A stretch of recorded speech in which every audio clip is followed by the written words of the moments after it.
It's 6 p.m. here in Cairo. Time for the news in English. Coming up will be the headlines in a moment, so stay with us. President al-Sisi meets cadets and attends new applicants' tests at Egyptian Military Academy. Prime Minister Madbouli takes part in reforming and empowering local government conference.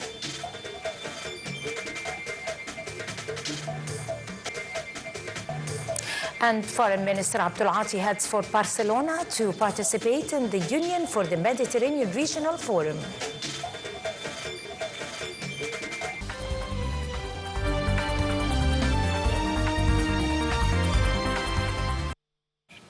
Welcome back to News in Full. The Supreme Commander of the Armed Forces, President Abdel Fattah al-Sisi, he said that Egypt has an ambitious plan to activate digital transformation along with a comprehensive development program nationwide in accordance with the available capabilities. The President made these remarks as he entered the roundtable meeting with cadets of the Egyptian Military Academy, where he sent them a reassuring message on stable conditions in the country thanks to the coalition of its people. The President has earlier attended personality and physical inspection tests of applicants to join in the Academy and military colleagues. Addressing them, the head of state pointed out that around 4.5 million Fidans will be added to the aggregated civilizations in Egypt in the year 2026. He also been keen to review benefits from التابعة nuclear station once completed and operated.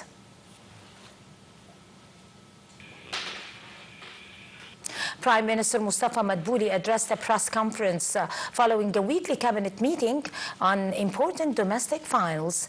The Prime Minister shed the light over the outcome of his recent African visit, where he participated in the 2025, the Group of 20 and the 7th African European Union Summit on behalf of President Abdel Fattah al-Sisi. Earlier, the meeting also followed up on procedural implementation of presidential directives with regards to the completion of national development projects and fulfillment of people's needs nationwide.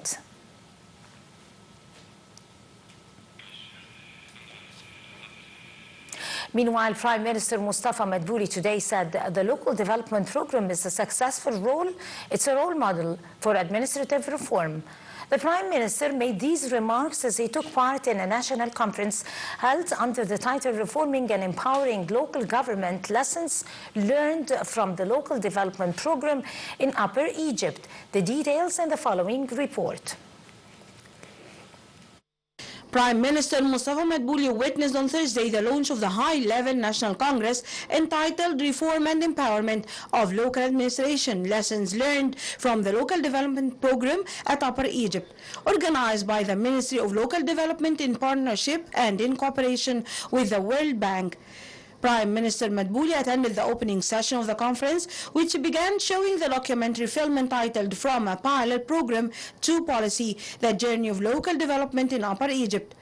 In this context, Madbouli stressed that the local development program in Upper Egypt has turned into a national success story under the directives of His Excellency President Abdel Fattah al-Sisi, President of the Republic, and has become a model for various international institutions as one of the most important programs to achieve sustainable development goals in the world.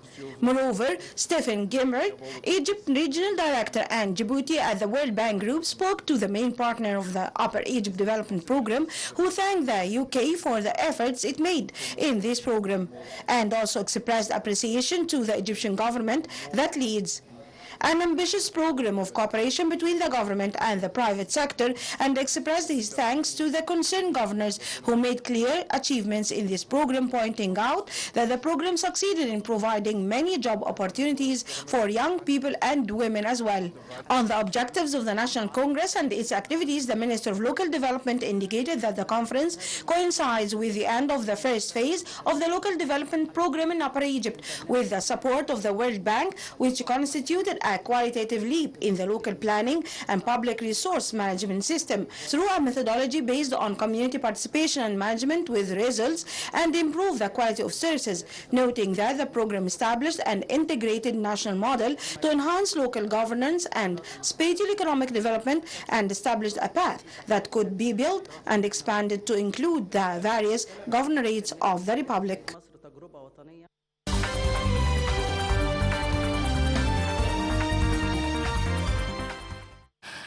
Foreign Minister Badr Abdulati headed for Barcelona on Thursday, where he participates in the 10th Regional Forum for Union of the Mediterranean. The forum coincides with the 30th anniversary, the launch of Barcelona operation, which laid foundation for the dialogue and cooperation in the region. The foreign minister also participates in ministerial meeting of the launch of Charter of the Mediterranean.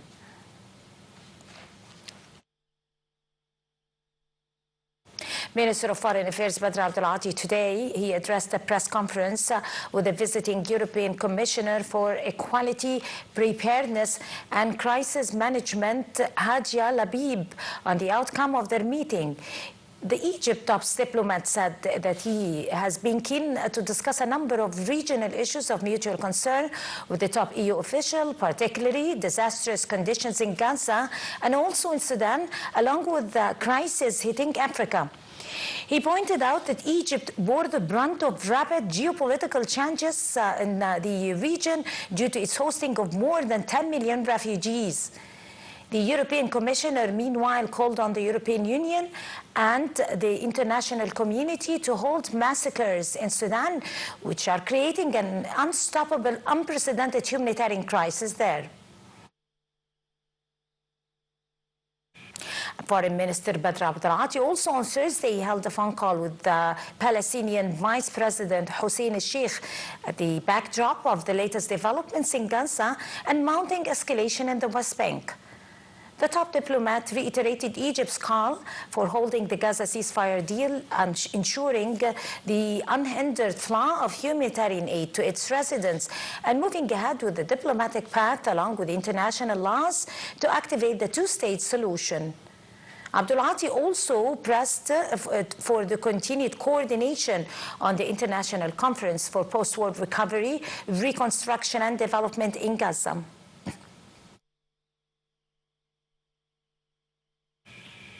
And the 82nd Humanitarian and Relief Aid Convoy, part of Zaid al-Izza, Egypt's organized initiative, started entering Gaza. The convoy contains food, petroleum and medical supplies, moves from Egypt to the southeastern Karm Abu Salim crossing via sub-portal of Egyptian side of Rafah border crossing. The convoy also comprises essential relief supplies to help alleviate the Palestinian suffering with the approach of winter.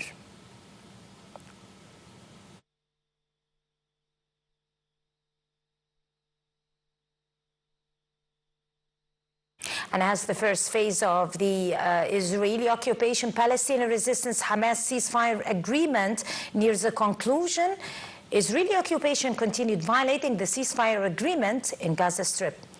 The Israeli occupation conducted heavy shelling with focused attacks in what is known as the Yellow region and residential areas, which resulted in martyrdom of 2 Palestinians and others injured.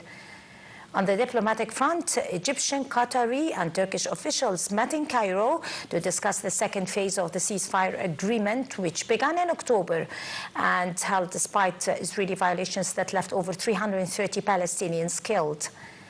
The talks centered on intensifying joint efforts with the United States to strengthen the truce and ensure it's upheld without interruption.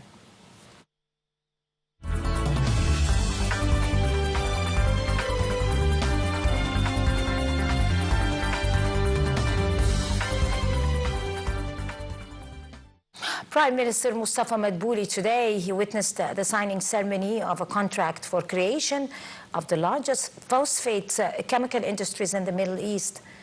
The agreement was linked between Al Swedi Company for Industrial Development and CJN, a pioneering Chinese company specialized in phosphate industries. The three-phase project will be located in Sukhna Industrial Zone and the Suez Canal Economic Zone with an investment value of $1 billion. Egypt's bourse closed higher on Thursday amid purchases by local investors for foreign corporations against sell-offs by local and Arab investment funds. The market capital of listed companies added 23 billion Egyptian pounds, reaching 2.8 trillion pounds at the end of transactions that reached 4.8 billion pounds.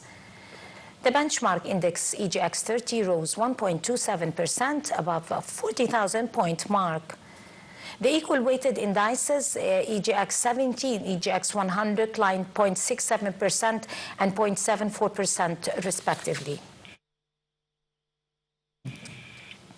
Minister of Petroleum and Mineral Resources Karim Badawi, he kicked off an official visit to the city of Perth, a key mining hub in Western Australia. The Petroleum Minister held talks with Australian Minister of Mines and Petroleum, focused on current cooperation and means to enhance joint future activities.